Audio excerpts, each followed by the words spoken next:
I've already explained you the concepts of reflection. Question number 1 will be homework. It is same simple transformation. Simple transformation means for x-axis y will change, for y-axis x will change, for origin both will change. Okay, so based on that, question number 1 you can easily do it. Okay, question number 2, let us discuss. Okay, now just to confirm, there are total 18 questions, right, in your book, in the exercise. Just tell me a yes.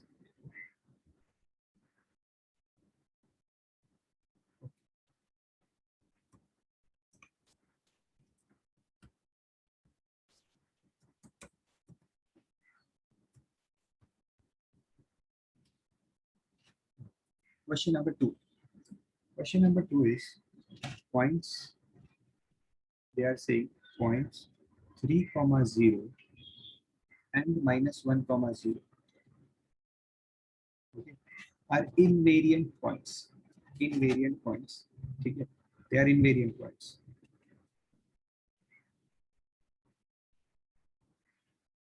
Under the reflection line L1. किसके लिए invariant है? Line L1. Okay. And then second चीज क्या बोली है? Point 0, 5 and point 0, -2 are also invariant. Are also invariant under line L2. ठीक है. अब invariant किसके लिए होते हैं? A simple statement you should remember. If the point lies on x-axis, it is invariant for x-axis.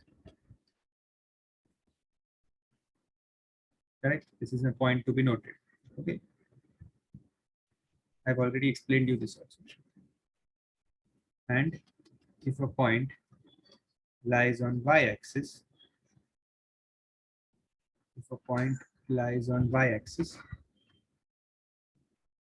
it is invariant on y-axis. इसका मतलब क्या है? सिंपल भाषा में बताओ तो कि पॉइंट जिस लाइन पे लाई करता है वो उसी के लिए इनवेरिएंट होता है. ओके, अगर पॉइंट एक्स एक्सिस के ऊपर लाई कर रहा है तो it is invariant for x axis. Okay, because उसका रिफ्लेक्शन नहीं हो सकता. ठीक है, just for the sake of revision आपको एक शॉर्ट में वापस बता देता हूँ इनवेरिएंट पॉइंट्स. सो अगर ये है हमारी एक्स एक्सिस, ठीक है, this is my x axis, so there is a point here, ये 1%. ठीक है, यहाँ पे पॉइंट. अगर कोई पॉइंट यहाँ पे है और मैंने बोला है कि रिफ्लेक्ट इन एक्स एक्सिस में रिफ्लेक्ट कर, तो इसका रिफ्लेक्शन कैसे होगा? इसका रिफ्लेक्शन आएगा इधर. ठीक है, इसका रिफ्लेक्शन यहाँ पे आएगा. बट अगर पॉइंट एक्स एक्सिस के ऊपर ही है, if the point is here, तो इसका रिफ्लेक्शन नहीं हो सकता. ठीक है, because it is on the line. Okay, so इसीलिए it is invariant point for x axis. X axis के लिए इनवेरिएंट है. तो कोई भी पॉइंट जो एक्स एक्सिस के ऊपर लाई करती है, they are invariant for x axis. कोई भी पॉइंट. ठीक है, same goes for y axis. Any point if they lie on the y axis, they are invariant for y axis. ठीक है.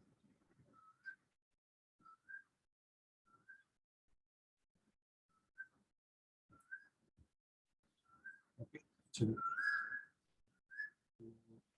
यहाँ पे हमें सिर्फ लिखना है. यहाँ पे ग्राफ की जरूरत नहीं है, ये सब में सिर्फ हमें लिखना है. क्या लिखना है? फर्स्ट में क्या दिया है? First name the lines L1 and L2. So they are saying 3, 0 and -1, 0. ये किसके लिए इनवेरिएंट होंगे? For which axis? 3, 0 and -1, 0. They will be invariant for which axis? कौन से एक्सिस पे ये लाई करते हैं? 3, 0. 3, 0 means they lie on x axis.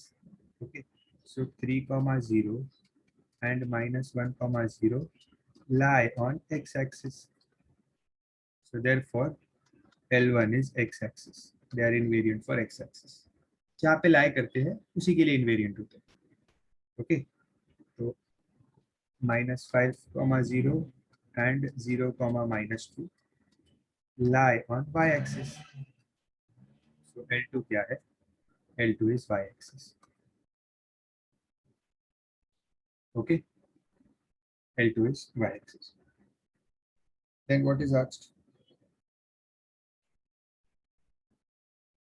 तो L1 L2 मिल गया क्या है?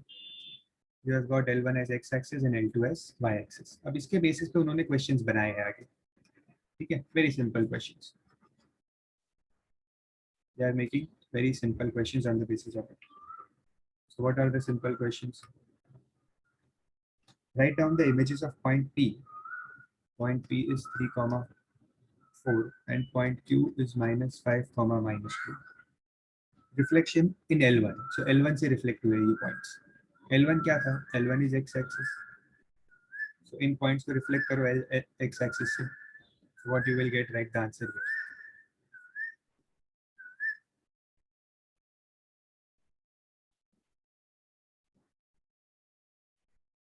Yes, Manthan.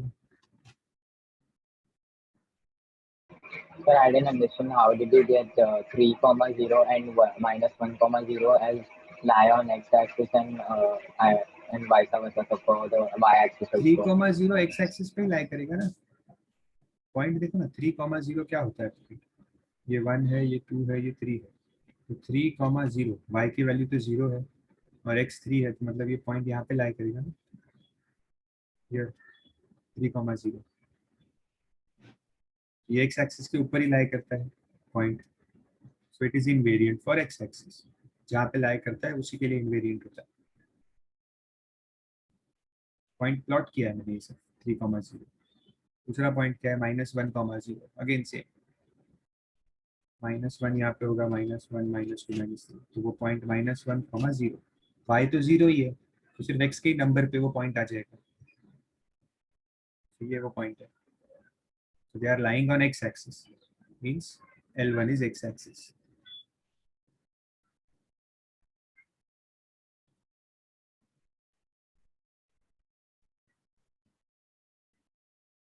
For the second sub question, reflect करना था points को.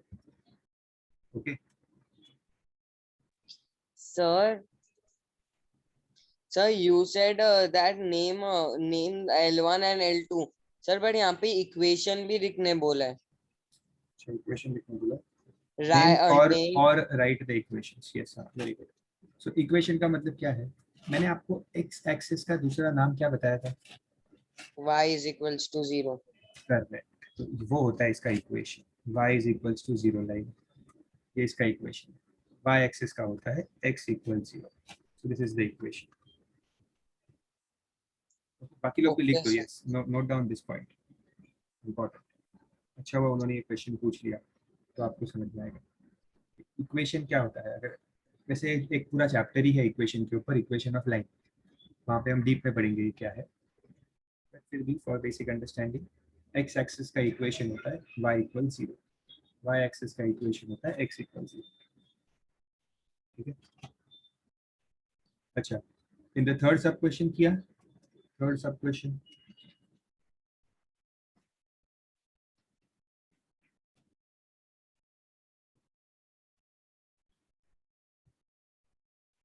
क्वेश्चन 3 क्या है? Write down the images of P and Q on the reflection in L2. So P और Q को ही रिफ्लेक्ट करना है. P और Q, P dash Q dash को नहीं. P और Q को ही रिफ्लेक्ट करना है L2 पे. L2 क्या था? L2 is y axis. सो इनको y एक्सिस पे रिफ्लेक्ट करो. P और Q, सॉरी, y एक्सिस पे रिफ्लेक्ट करना मींस x विल चेंज. और नाम देने के लिए क्या बोला है? P double dash and Q double dash. समझ में आ रहा है? कोई कंफ्यूजन तो नहीं है? Reflection in x-axis means y coordinate will change. Sign of the y coordinate will change. Reflection in y-axis means sign of the x coordinate will change.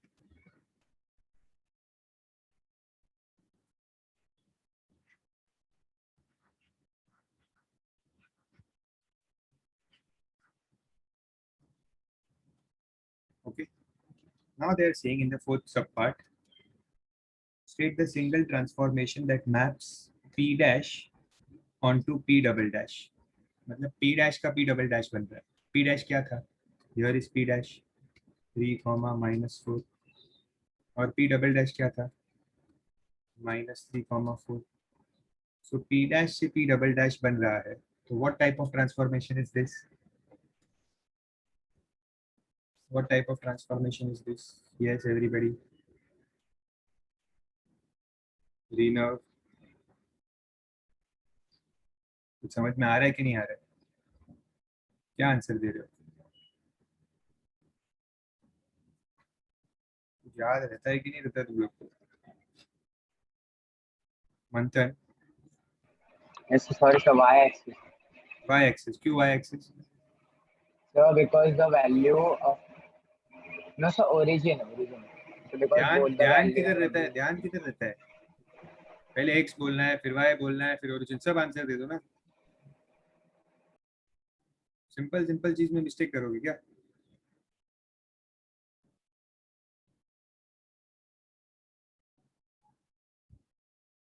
Answer is origin.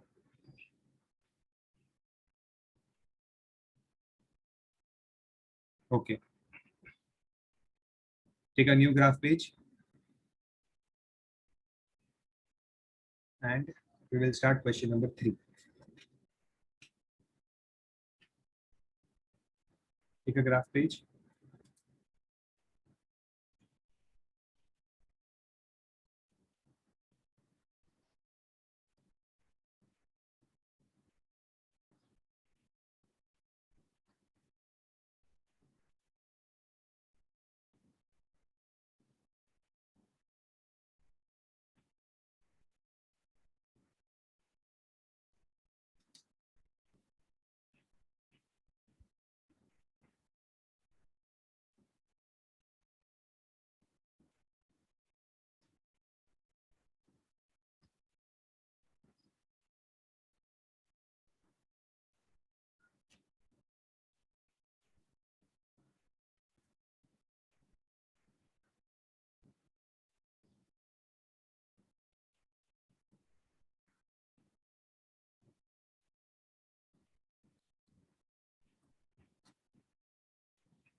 Sir, I had a doubt that do we have अभी कोई भी normal question में बोलते हैं ना reflect A on y axis, right? Sir, उसका हम लोग को A dash लिखना जरूरी है कि हम लोग डायरेक्ट प्लॉट कर दे without writing A dash? अगर पूछा है तो लिखो, नहीं पूछा है तो मत लिखो. If they have used the word A dash, then you also use it. If they haven't used, No, then you can do no. it directly. I am asking that उसको उसके कोऑर्डिनेट्स हम लोग को पेपर पे लिखना जरूरी है normal? On the graph paper. On the graph paper. No, sir. On the line ruled side, do we have to write A dash का If they have coordinates? asked, if they have asked, if they have asked, see, they will ask in the question. They will ask like this: that write down the coordinates of A dash. Then you have to write.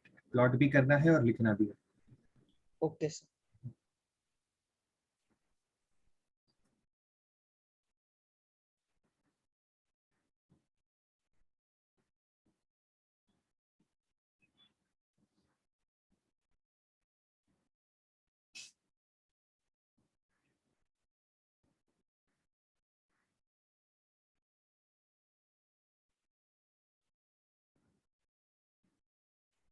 What is the question? Plot points 4, 3.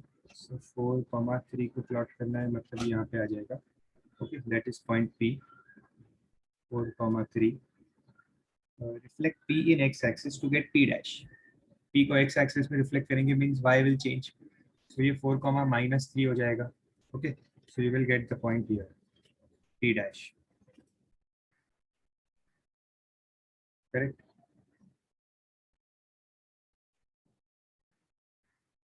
ये reflect किया है।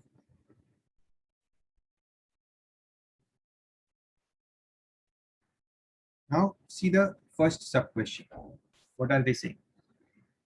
Understand carefully. They are saying reflect origin, that is O, this is origin. Reflect origin in the line PP dash. So ये एक line बन जाएगी PP dash, इसको मैं अगर ज्वाइन कर दूंगा तो this will become a line PP dash. ठीक है, ये एक लाइन है PP dash. बोला है ओरिजिन को इस लाइन से रिफ्लेक्ट करो, इस लाइन से रिफ्लेक्ट करो ओरिजिन को. ओरिजिन यहाँ पे है,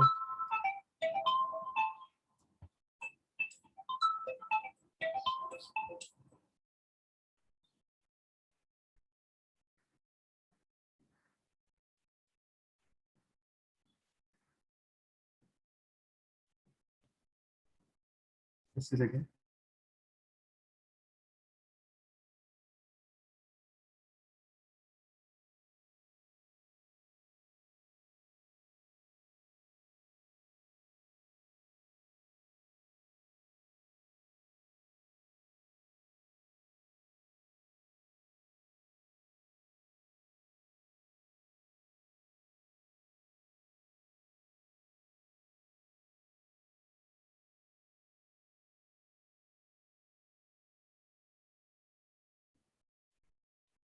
so we have to reflect the origin in this line. Okay, origin जो है ये 0,0 होता है ओरिजिन. ठीक है, इस ओरिजिन को आपको रिफ्लेक्ट करना है इस लाइन में. तो ये लाइन बन गया आपका मिरर. ठीक है, इस ओरिजिन को रिफ्लेक्ट करो. अभी ये इधर से इधर आ जाएगा, इधर आ जाएगा ओरिजिन. ये रिफ्लेक्ट होके इधर आ जाएगा. समझ रहा है?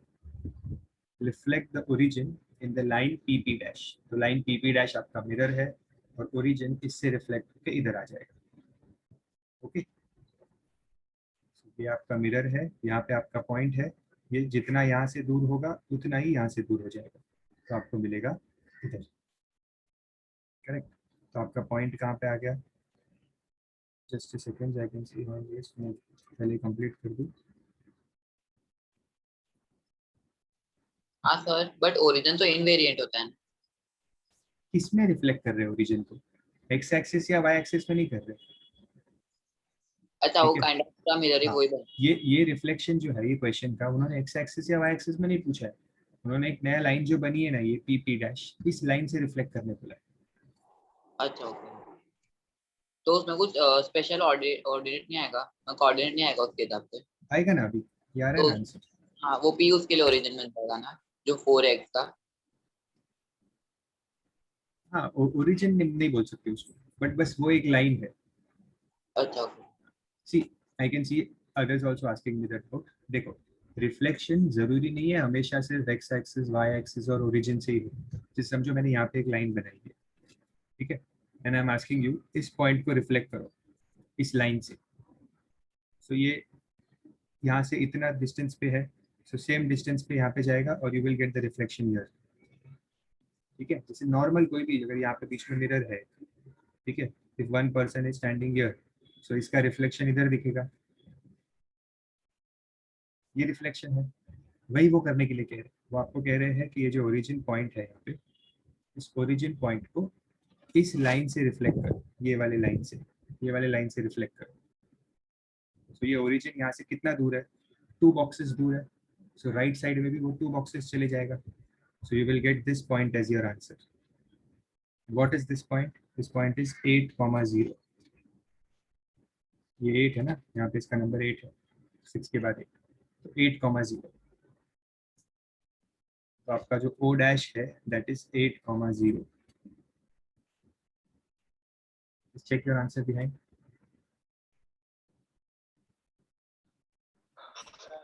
So can you explain this question again? सी, आप लोगों को मैं एक बार वापस बताता हूँ ये क्या रिफ्लेक्शन हुआ है. सी, PP डैश सबको समझ में आ गया है. What is PP dash? ठीक है, ये line. Sir, I have a bit weird doubt. Sir अभी ओरिजिन को ओ डैश करके शिफ्ट कर दिया है, right? Sir can they ask कि now take place the no reflection from O dash? नहीं, ऐसे कुछ नहीं पूछा। Okay sir.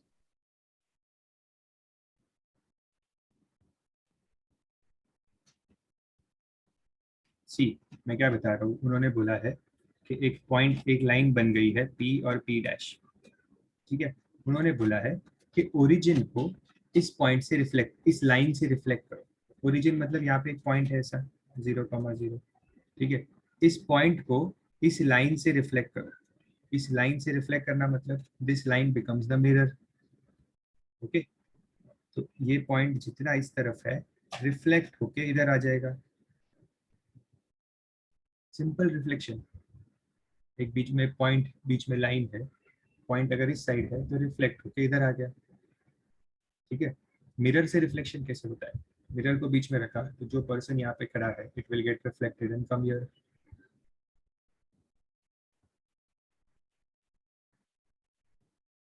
Okay, yes Arya, so point p dash is the mirror, p is the person, reflect equidistant, correct, yes Arya, correct।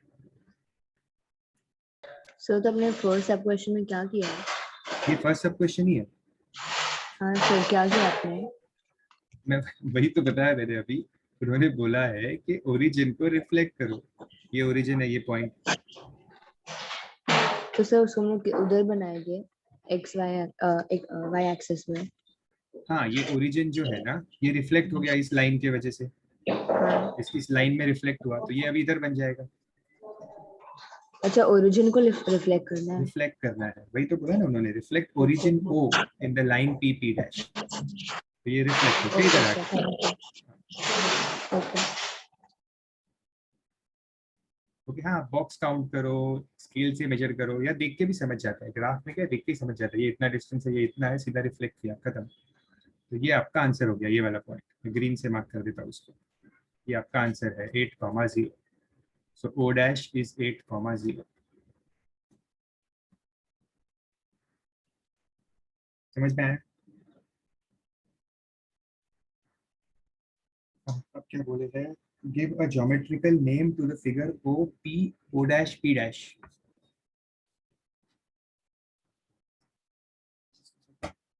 O P O dash P dash join करो, O P O dash और P dash को join करो।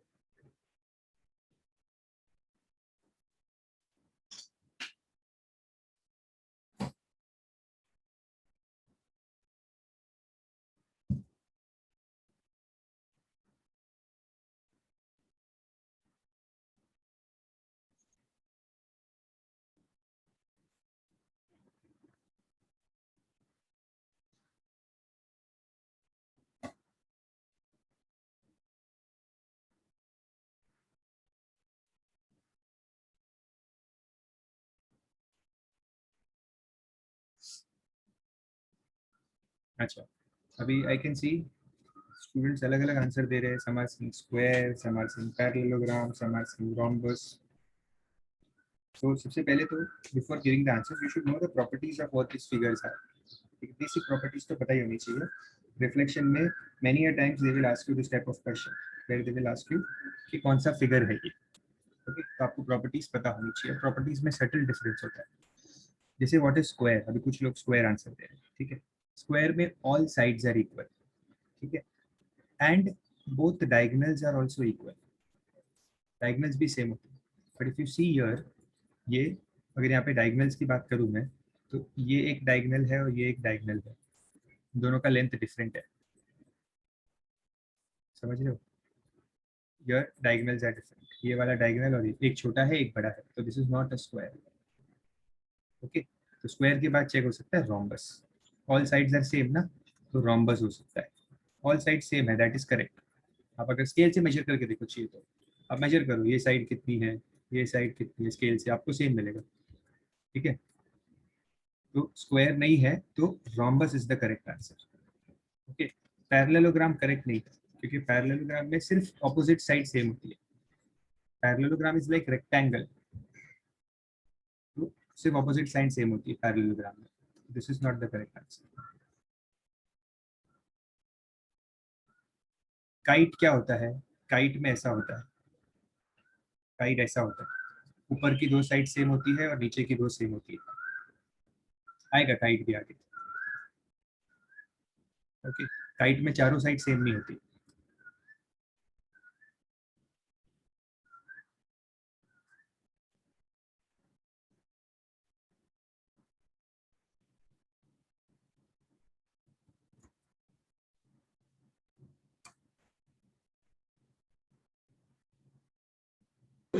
Sir कौन सी properties है जो उसको rhombus बना रही है? थोड़ा नॉइज आ रहा है, क्या बोला? सर कौन सी प्रॉपर्टीज है जो उसको रॉम्बस बना रही है? कौन सी प्रॉपर्टीज है? सबसे फर्स्ट होती है ऑल साइड्स आर सेम, ठीक है, एंड सेकंड हो गया डायगोनल्स मीट एट 90। बस ये दो इनफ है, ठीक है। वैसे तो फर्स्ट से ही पता चल गया। सी इस फिगर की स्पेशलिटी क्या थी कि इसके सारे साइड सेम थे। ओके, इसमें अब अगर मेजर करो स्केल से, देख देख के भी समझता है और स्केल से भी मेजर कर सकते हो। अगर ऑल साइड सेम है तो दो ही आंसर हो सकता है, या तो स्क्वायर हो सकता है या तो रोम्बस हो सकता है, दोनों में से एक। स्क्वायर रूल आउट हो गया क्योंकि डायगोनल सेम नहीं है, तो आंसर इज रोम्बस। वैसा तो सर अगर ऑल साइड सेम है तो स्क्वायर क्यों नहीं हो रहा है? क्योंकि स्क्वायर में और रोम्बस में फर्क है। देखो स्क्वायर ऐसा है और रोम्बस ऐसा है, ठीक है। बट रोम्बस में क्या होता है, एक मिनट मैं रोम्बस को ऐसे बना के बताता हूँ। इसी स्क्वायर को अगर मैं टेढ़ा कर दूं ऐसे तो इट बिकम्स अ रोम्बस, बरोबर। रोम्बस में एक डायगोनल और दूसरा डायगोनल में फर्क होता है, एक डायगोनल बड़ा होता है, दूसरी डायगोनल छोटा होता है। बट स्क्वायर में both diagonals are same. Okay sir. See the difference, ये बड़ा डायगोनल है, ये छोटा डायगोनल है, बट स्क्वायर में दो both diagonals are same. Okay sir.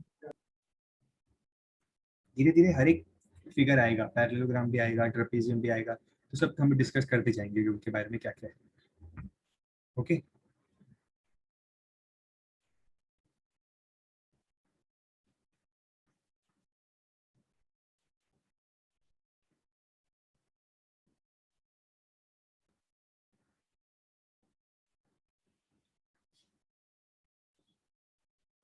Sir rule side पे क्या लिखना है?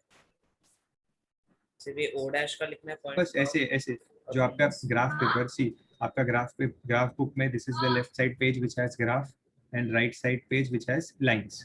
ओके, तो राइट हैंड साइड के पेज में आपने फर्स्ट आंसर लिखा है O dash, that is 8,0। Second चीज के लिए आप लिखोगे rhombus. Okay, and third we are solving now, we have to find the area and perimeter of this figure.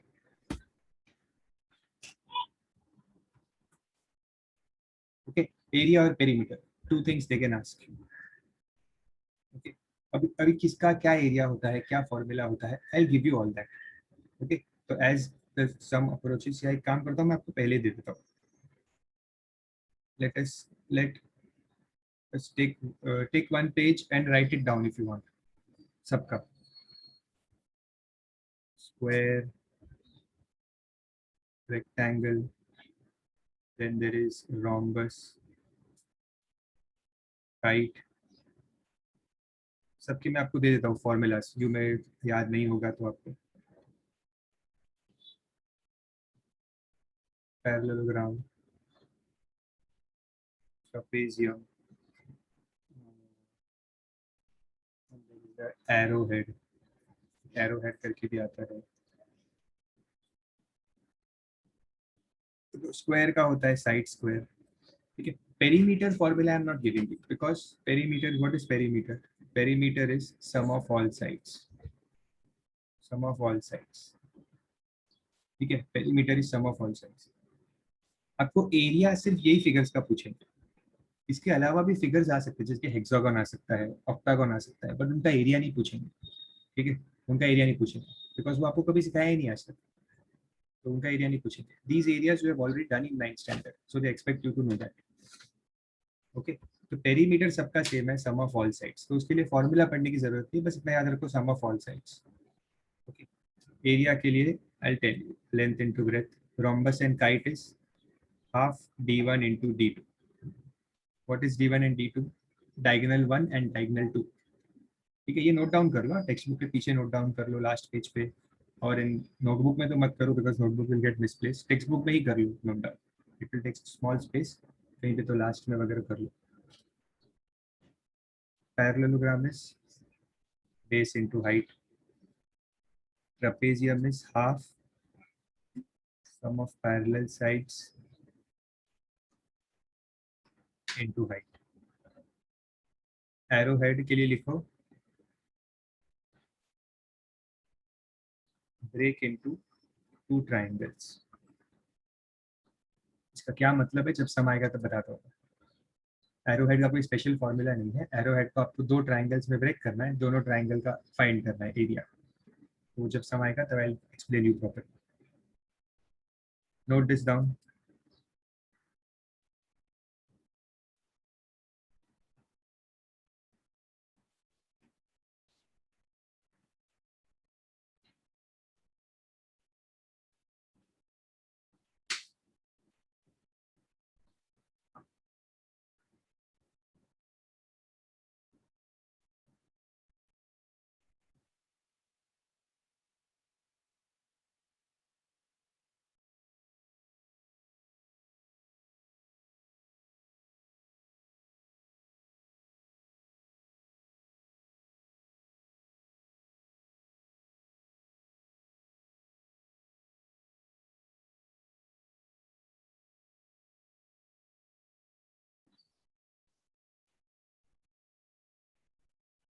अच्छा हो गया फॉर्मूलाज लिख के। We'll come back to the question. So यहाँ पे I had to find the area. So area is half d1 into d2।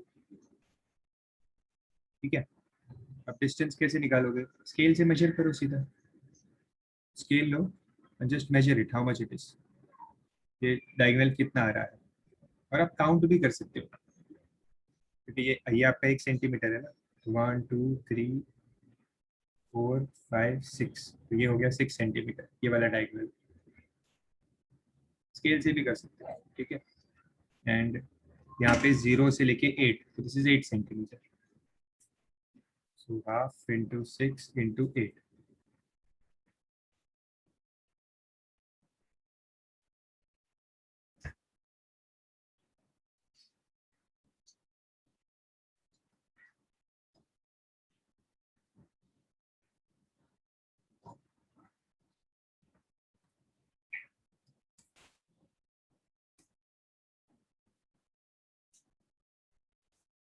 So 8 6 are 48, you will get 24 square units।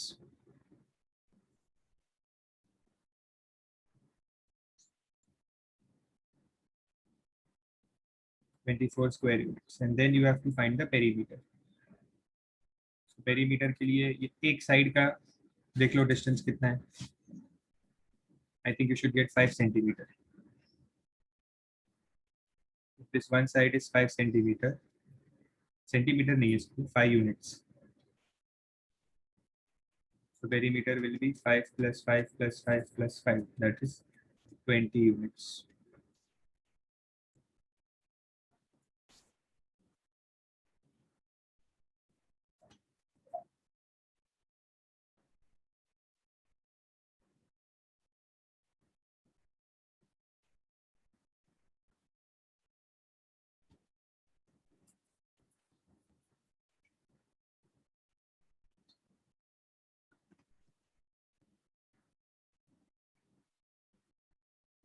Done all of you? Any doubt in this sum?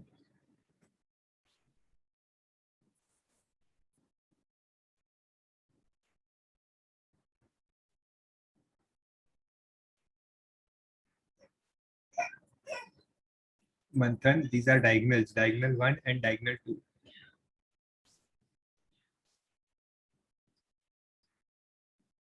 देखो ये एक diagonal है और ये एक diagonal है, major करो इनको।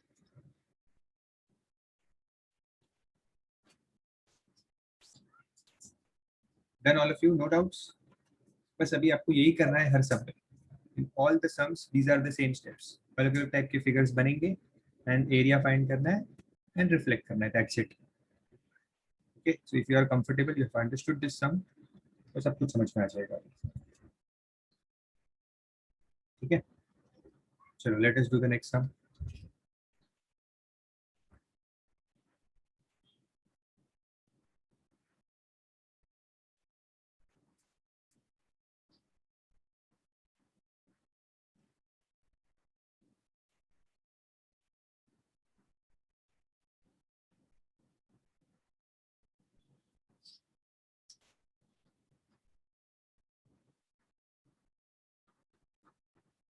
Question number 4. Point A and B. A is 4 comma minus 2. A is 4 comma minus 2 means A will be here. 4 comma minus 2. And 3 comma 6. B is 3 comma 6. 3 comma 6 will be here. Point देखना आता है ना, ये 3 है, ये 6 है, तो 3 से इधर, 6 से इधर, तो ये है point 3 comma 6. Okay. If you want to use the same graph or you want to take a new graph, that's up to you. कर सकते हो तो सेम में करो, नहीं कर सकते हो तो नया ग्राफ लो, आपकी मर्जी, वैसे आपके बुक आपकी.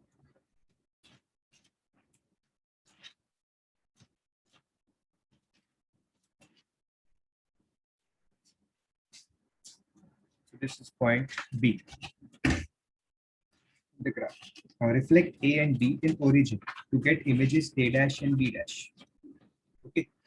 So first part में बोला है A dash and B dash लिखना है.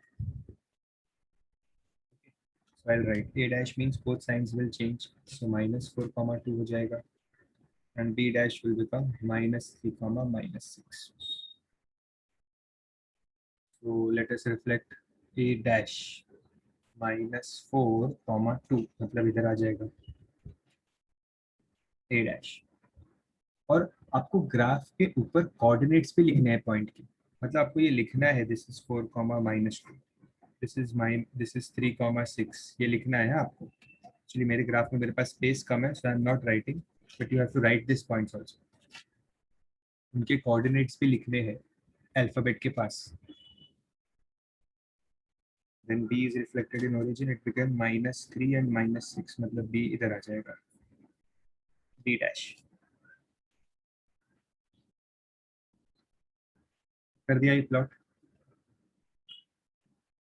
First part of the question is done. Second part, name the figure formed by joining A, B, A dash, B dash. So let's join them.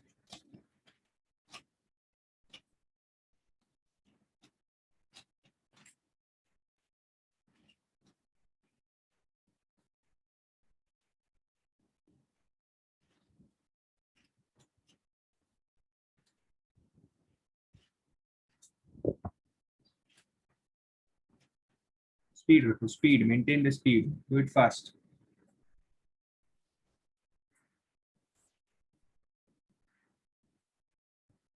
Now, what kind of the figure is this?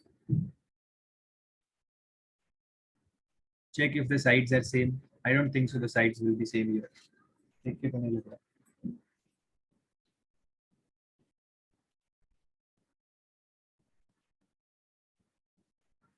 Side same आ रही है क्या?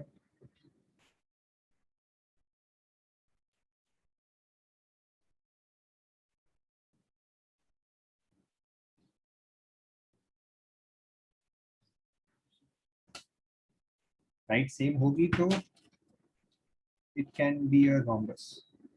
Square तो बिल्कुल नहीं है, because you can see 90 degrees तो नहीं बन रहा है. You have the scale now. You tell me what is the answer.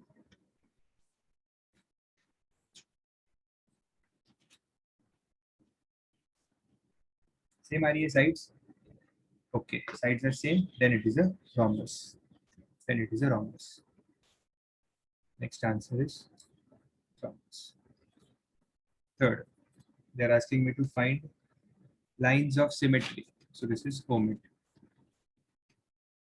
Okay, area perimeter कुछ नहीं पूछा है. So no need to find.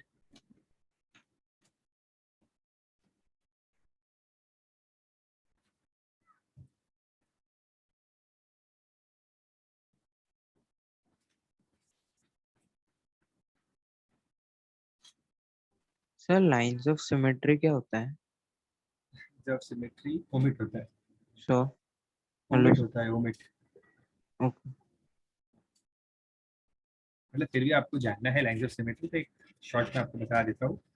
Lines of symmetry का मतलब होता है ऐसी लाइंस जिससे आप फिगर को एग्जैक्टली हाफ में फोल्ड कर सकते हो, वो एग्जैक्ट पार्ट्स में ऐसे टर्न होना चाहिए। तो समझो अगर ये एक रेक्टेंगल, तो इसकी लाइन ऑफ सिमेट्री है ये लाइन, इससे मैं इसको एग्जैक्टली फोल्ड कर सकता हूँ। फोल्ड करने के बाद ये पॉइंट्स एग्जैक्टली इस पॉइंट से मिल जाएंगे। जैसे अगर ये बुक है, अगर ये बुक है, तो इस बुक की जो ये जो बीच का पार्ट होता है ना, ये इसकी लाइन ऑफ सिमेट्री है, जिससे मैं इस बुक को इस लाइन से एग्जैक्टली फोल्ड कर सकता हूँ, वैसे इस लाइन से, ऐसा लाइन ऑफ सिमेट्री। बट ठीक है, that is omit. This sum is done. Next is question number 5. Let's do the question number 5. इसको कोई डाउट तो नहीं है ये क्वेश्चन में?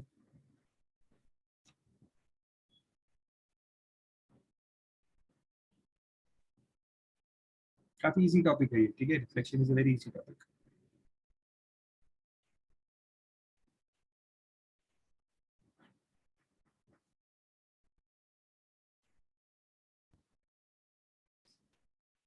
If you want me to stop, like if you want to copy something or ऐसा कुछ है, तो just message me. Generally, I will maintain the normal speed of explanation. So question number 5.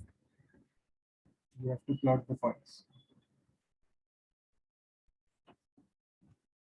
Plot the points P, Q, R.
So P को reflect करेंगे origin में, so I will get 0, -3 as P dash.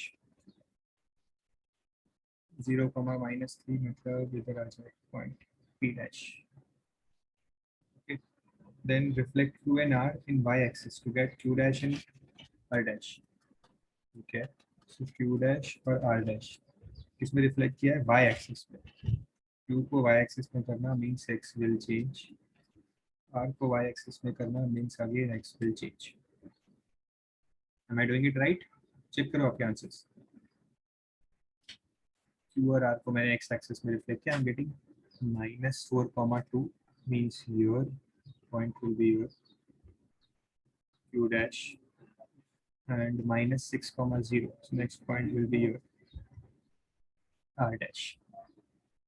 Okay. Name the figure formed by P, Q, R, P dash, R dash, Q dash. So अब इसको join करना पड़ेगा।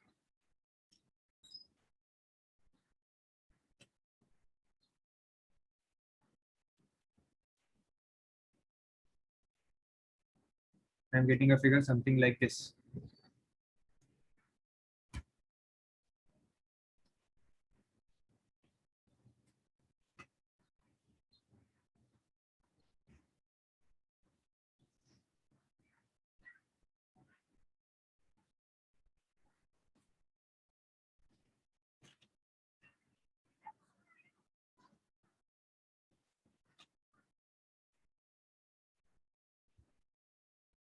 So what type of figure is this?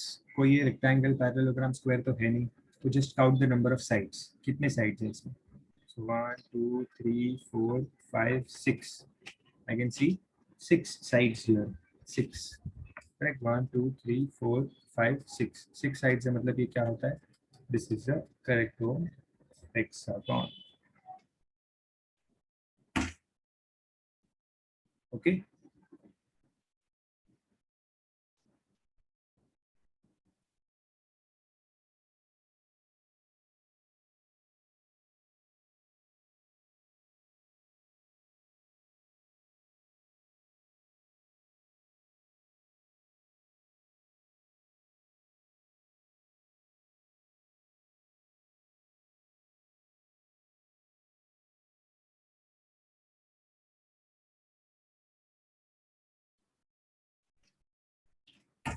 Done. Let's do the question number 6.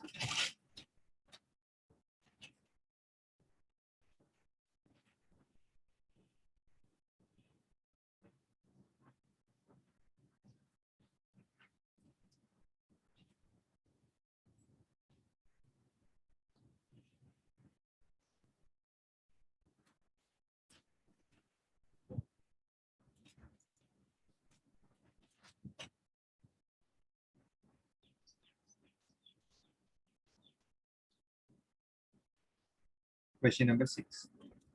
The image of point P. Again, अब ये वाला question आ गया थोड़ा सा सोचने वाला. The image of point P when reflected in the line LM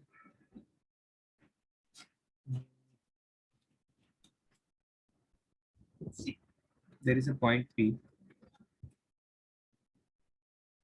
The image of point P when reflected in line LM is 9,4. मतलब point P reflect होके 9,4 बन गया, मतलब मैं इसको दे देता हूँ P डैश नाम. क्वेश्चन समझ में आया? कैसे करना है मैं बताऊंगा. There is a point P, okay? It got reflected in line LM. They have named the line as LM, okay? And reflect करने के बाद point क्या मिल रहा है? The reflected in line LM is 9,4. So the point is 9,4. Write down the equation of the line LM. अब equation of line क्या होता है? We will study that in equation of line chapter, which is next to next chapter, chapter number 14 in your textbook. ठीक है? But फिर भी मैं एक शॉर्ट में बता देता हूँ यहाँ पे कि what is it and इसका आंसर क्या आने वाला है. ठीक है, आपको भी समझ जाएगा. बहुत ही बेसिक सा क्वेश्चन है, इसलिए उन्होंने इसमें पूछा है. सो सी, P रिफ्लेक्ट हुआ है और P डैश बन गया, करेक्ट? मैं दोनों पॉइंट्स को प्लॉट करता हूँ. I first plot P. Where is P? 1,4. 1,4 means P will be here, correct? 1,4 ये है P और P dash is 9,4. 9,4. So 9 I guess graph book में मेरे तो नहीं है, somewhere here होगा. आप लोगों की बुक में होगा somewhere here. 9 will be somewhere here. ठीक है, 9,4. So कुछ जो पॉइंट है it will come here, somewhere here. P dash. ठीक है, तो मतलब ये जो पॉइंट है, this point here, P got reflected into P dash. Okay, तो इन दोनों के एग्जैक्टली बीच में जो लाइन बनती है that will be the line of reflection. इनके बीच में, इसके और इसके बीच में एग्जैक्टली जो लाइन बनेगी that will be the line of reflection. Am I right? तभी ही P का P डैश बनेगा. और वो लाइन क्या है? वो ये लाइन है जो मैंने हाईलाइट की है यहाँ पे. I have highlighted this. This is the line, correct? सही है कि नहीं है? यही वो लाइन होगी जहां से रिफ्लेक्ट हुआ है. ओके, और अभी उन्होंने पूछा है इस लाइन का इक्वेशन बताओ. उसको कैसे बताते हैं? इक्वेशन कैसे लिखते हैं? ये लाइन कौन सी है? ये लाइन यहाँ से पास हुई है. This value is 5. This is 5 ना.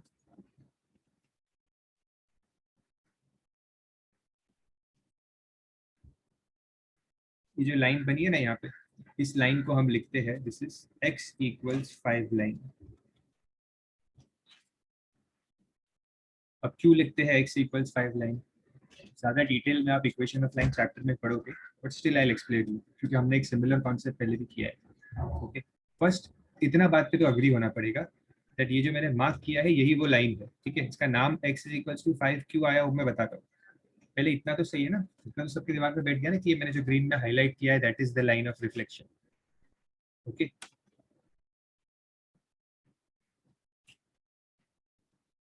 सेंटर पॉइंट क्या आ रहा है, मेरे पास स्केल नहीं है actually। ये जो P और P डैश मार्क किया है इसके एग्जैक्टली बीच में ये वाली लाइन पास हो रही है, ठीक है। ये लाइन कहाँ से पास हो रही है, x में 5 से पास हो रही है, 5 वाले पॉइंट से। ओके, आप काउंट कर लो यहाँ पे कितने बॉक्सेस है, 1 2 3 4, और यहाँ पे कितने 1 2 3 4, परफेक्ट बीच में से पास हो रही है वो line. Okay, so this is the line LM।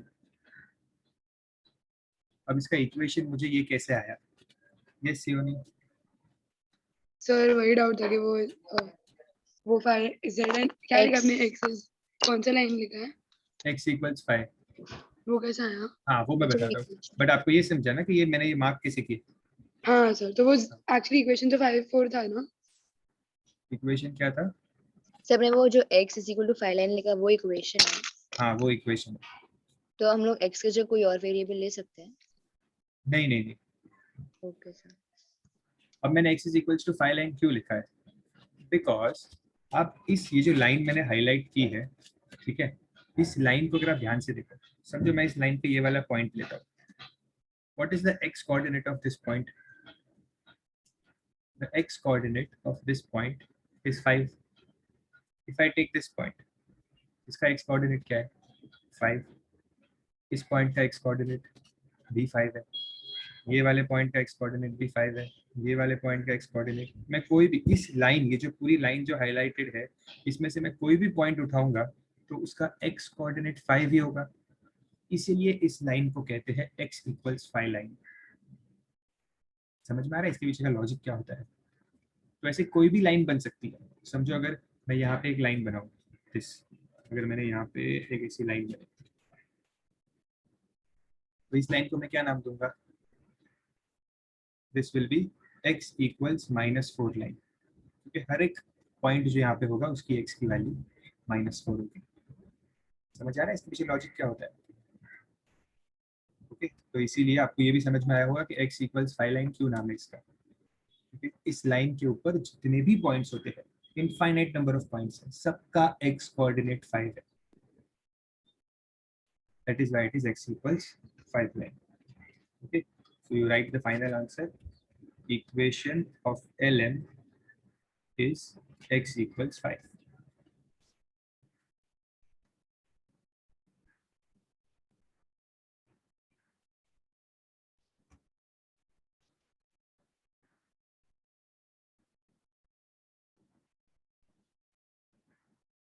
Sure है, समझ रहे हैं।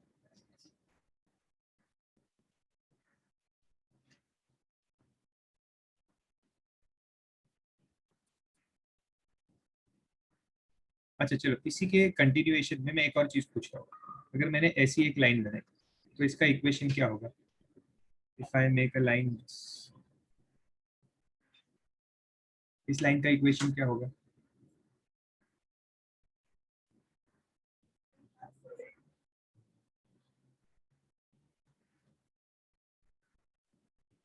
This will be y equals 6 line, correct, this will be y equals 6 line. एकदम समझ में आया अच्छे से, अभी कॉन्सेप्ट बैठ रहा है दिमाग में। इसमें कोई भी कोऑर्डिनेट लूंगा मैं अगर यहाँ पे, तो सब कोऑर्डिनेट की y की वैल्यू 6 होगी, so this is y equal 6 line, ठीक है। इसी लॉजिक से हमने वो भी लिखा था कि ये जो लाइन थी ये, इसको मैं x इक्वल 0 लाइन क्यों बोलता था, सॉरी इसको मैं y इक्वल 0 लाइन क्यों कहता था, बिकॉज इस लाइन पे y के सारे कोऑर्डिनेट्स 0 है। इसी सेम लॉजिक से हम ये जो वर्टिकल लाइन है इसको x इक्वल 0 लाइन बोलते हैं, क्यों, बिकॉज x के सारे कोऑर्डिनेट्स इस लाइन में 0 है। With that same logic